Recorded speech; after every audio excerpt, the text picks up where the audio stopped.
Fala galera, beleza? Hoje eu vou contar o contexto que levou ao surgimento de uma das criaturas mais imponentes do multiverso. Ela tem voar, vigilância, toque mortífero, vínculo com a vida e ainda prolifera. Comandeiro de plantão, fiquem no vídeo e conheça a história da Atraxa. Eu sou a Rai e está começando agora o Desvendando o Multiverso.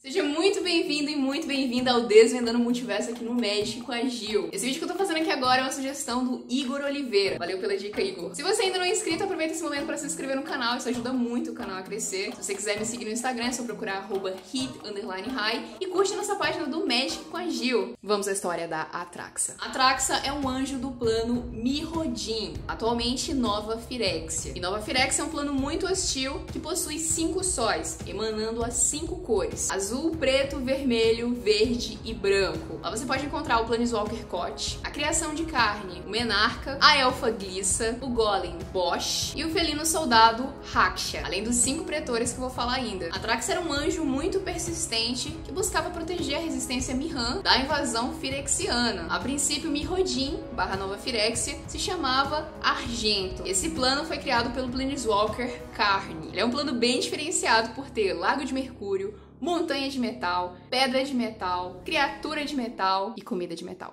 É uma brincadeira. Fico pensando os habitantes de Mirrodin pedindo comida. Olha, eu vou querer um sanduíche de metal e pra acompanhar um copinho de mercúrio. Olha, como eu sou vegetariana, eu só quero uma salada de aço mesmo. Quando esse plano ainda se chamava Argentum, ele não tinha criaturas de carne e osso. Todos esses habitantes de Argentum eram criações do Planeswalker Carne, ou seja, eram criaturas artefato que não possuíam vontade própria e muito menos eram formados de carne e osso. Logo, esses golems e outras criaturas metálicas eram as poucas vidas que esse plano poderia suportar. Até porque era impossível que outros seres sobrevivessem nesse plano sem água e sem comida. Então foi Carne que criou o plano e que seria o responsável mais tarde pela contaminação firexiana de Argentum. Como assim, o Carne agiu intencionalmente? Obviamente que não. Quando ele passou por Argentum, ele deixou cair do corpo dele um óleo firexiano. Ou seja, ele não sabia nem que esse óleo estava no corpo dele e nem que ele havia deixado cair esse óleo na superfície de Argentum. Mas o que era esse óleo? Bom, esse óleo era uma criação dos próprios firexianos que causavam uma doença chamada Fireses. As criaturas contaminadas com essa doença sofriam uma transformação. Toda a carne contaminada pela Fireses da criatura se transformava em metal. Ou seja, a criatura contaminada pelo óleo se transformava em um firexiano. Essa seria a fase completa da doença. Mas por que o Carne não percebeu que ele estava contaminado? Bom, o Carne é um golem de prata e por isso o processo foi menos perceptível nele. As coisas começaram a desandar quando uma das criações do Carne, o Menarca, que era o responsável pelo plano na ausência do Planeswalker, teve contato com esse óleo. Que coisa estranha. Isso parece coisa de infect.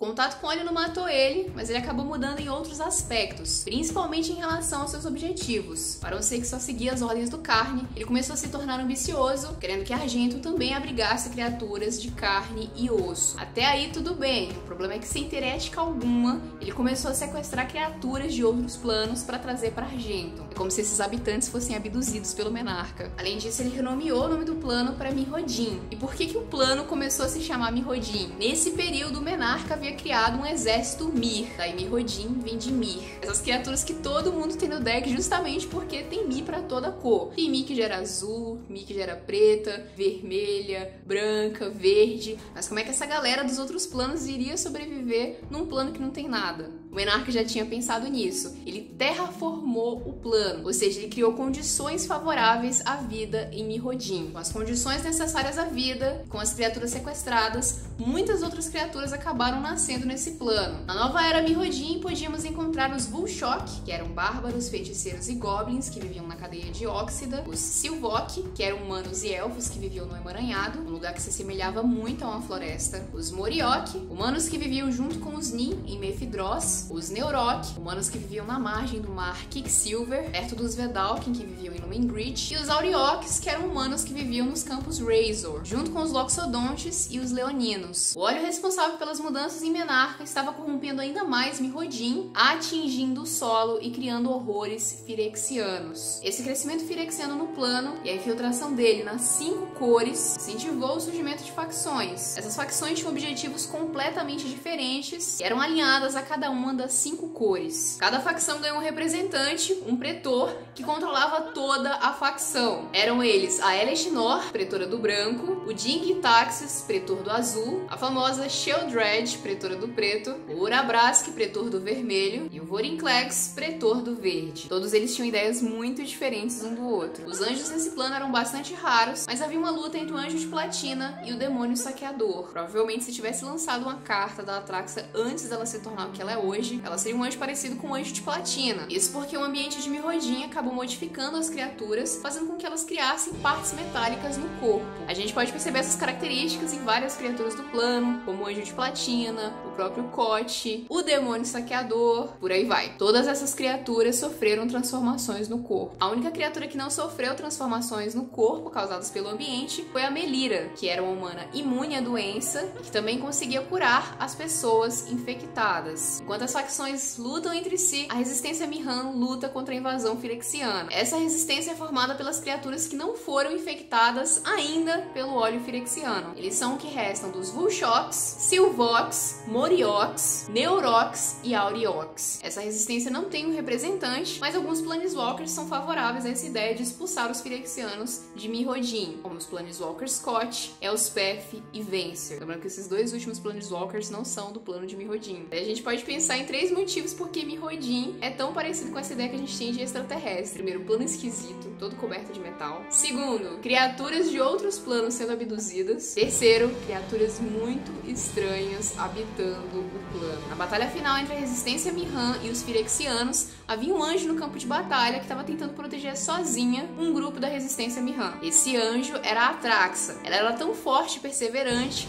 que chamou a atenção da Eleshinor, a pretora do branco. A pretora capturou ela com o objetivo de trazê-la para a facção da cor branca. E a Eleshinor é um pouco diferente dos outros pretores, porque ela tem um fanatismo religioso. Esse fanatismo religioso, somado com a total insanidade dela, faz com que ela tente doutrinar os outros, mesmo que isso signifique arrancar partes do corpo de uma criatura. Ela então tenta trazer a Atraxa pro lado dela, com um objetivo bastante ambicioso de controlar todas as facções. Esse interesse da Eleshinor pela Atraxa pode ser visto também pelo fato dela ser um anjo, uma criatura que parece ser muito pura, lembra religião, justiça. Isso pode ter contribuído para que ela mantivesse o interesse em eliminar a Atraxa, um ser divino, devido a esse fanatismo religioso da Eleshinor. Então, para a Eleshinor, a Atraxa era quase perfeita. Por que quase perfeita? Porque ela não era uma firexiana. Mas a Eleshinor também era bastante persistente e iria fazer de tudo para que a Atraxa se tornasse perfeita aos seus olhos. A Eleshinor então tenta convencer os outros pretores, usando a sua capacidade de manipulação, para que a Atraxa se torne um símbolo de união entre os pretores. Junto com a Eleshinor foram 4 pretores que aceitaram que a Atraxa se tornasse o símbolo da união entre os pretores, que até então lutavam entre si. Eles acabaram transformando a Atraxa em um anjo horror totalmente contaminado pela doença firexiana. E agora com 4 cores: verde, branco, preto e azul. Ela só não tem a cor vermelha, porque o pretor da cor vermelha, o Urabrask, não aceitou que a Atraxa se tornasse esse símbolo da união dos pretores. O surgimento da Atraxa como um anjo horror significava a união dos pretores, mas para a resistência Mirran,